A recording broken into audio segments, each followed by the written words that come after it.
Linda, c'est ton tour. La Bible dit que tu dois te soumettre à ton mari. La soumission, c'est quoi? C'est pas l'esclavage. La soumission, c'est le respect. C'est tout ce que ça veut dire. Ça veut dire, femme, respecte ton mari. Tu sais, tu peux tout donner à un homme. Tu peux tout lui donner. Mais s'il ne sent pas que tu le respectes, il ne peut pas être comblé. Donc, il aime ça. Il faut lui donner ce qu'il aime pour qu'il soit épanoui. Tu as compris? Maintenant, il y a une deuxième chose dont l'homme se nourrit. Ma fille, parfois, ton cœur est couché à côté, son amour est là, et puis il est 2 h du matin, et puis lui-même, il ne maîtrise pas certaines choses. Il se retrouve dans ses conditions normales, c'est pas anormal, normales de température et de pression. Et il va dire, mon amour. Quand il dit mon amour à 2 h du matin, comment tu réponds? Oui, mon cœur. Ça peut lui arriver d'être dans les mêmes conditions à 5 h du matin. Comment tu réponds? Oui, mon cœur. 13 h.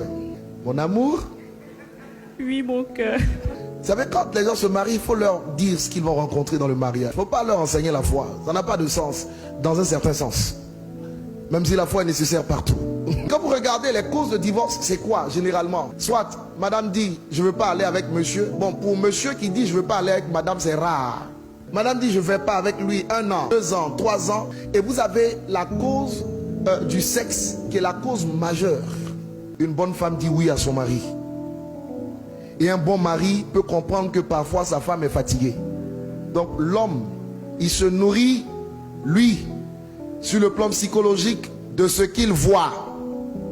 Toi, tu te nourris de ce que tu entends. Ça veut dire que tu dois t'arranger tous les jours pour être tout aussi belle que tu l'es aujourd'hui. Les cheveux toujours bien faits, le maquillage toujours bien à l'endroit, les sprays, les déodorants comme il faut. Tu dois toujours être prête pour accueillir ton mari. Quand tu sortiras de chez toi, tu es une femme mariée. Il y a des parties de ton corps qu'on ne doit pas voir, qui sont réservées uniquement à ton mari. Mais s'il te plaît, Linda, quand tu es à la maison, ne t'habille pas à la maison comme tu t'habilles dehors. Ton mari doit être capable de voir ce que personne d'autre ne voit. Une femme sage a 2 faces. Il y a la face du dehors et la face du dedans. Quand tu es avec ton mari chez toi, ma fille, s'il te plaît, ne va pas me mettre une robe qui part du cou jusqu'au bout des orteils. Arnaud doit voir que Dieu t'a donné de belles jambes. Arnaud doit voir des choses que personne d'autre ne peut voir. Et il doit se réjouir en voyant ces choses. N'oublie pas, il fonctionne par les yeux. Donc tu dois lui en mettre plein la vue. Une bonne femme a un vêtement dans la maison qui est différent du vêtement du dehors.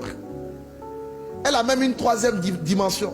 Un autre vêtement dans la chambre à coucher. Là-bas, il ne faut pas aller attacher des pagnes. Ne fais pas ça. Tu es trop jeune pour ça.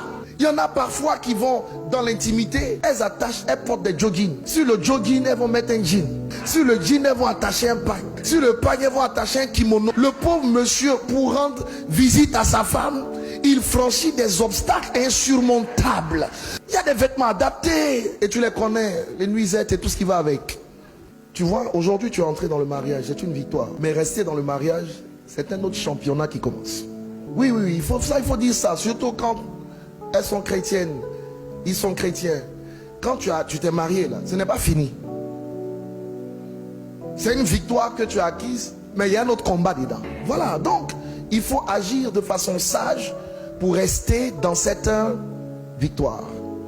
Je vous dis une dernière chose et puis je vais vous bénir. Écoutez-moi bien. Arnaud, pour que tu puisses gagner ta femme, il faut gagner son cœur. Aimer, c'est gagner son cœur. Et quand tu gagnes le cœur de ta femme, et si tu réussis à gagner son cœur, tu gagneras son corps. Ne cherche pas à gagner le corps si tu n'as pas gagné le cœur. Linda, tu veux gagner le cœur de ton mari? Ne cherche même pas à gagner le cœur. Gagne le corps et tu auras le cœur. On ne se marie pas pour être heureux. On se marie pour rendre l'autre heureux. Et si tu le rends heureux et qu'il te rend heureuse, vous vous rendez heureux. Vous êtes heureux.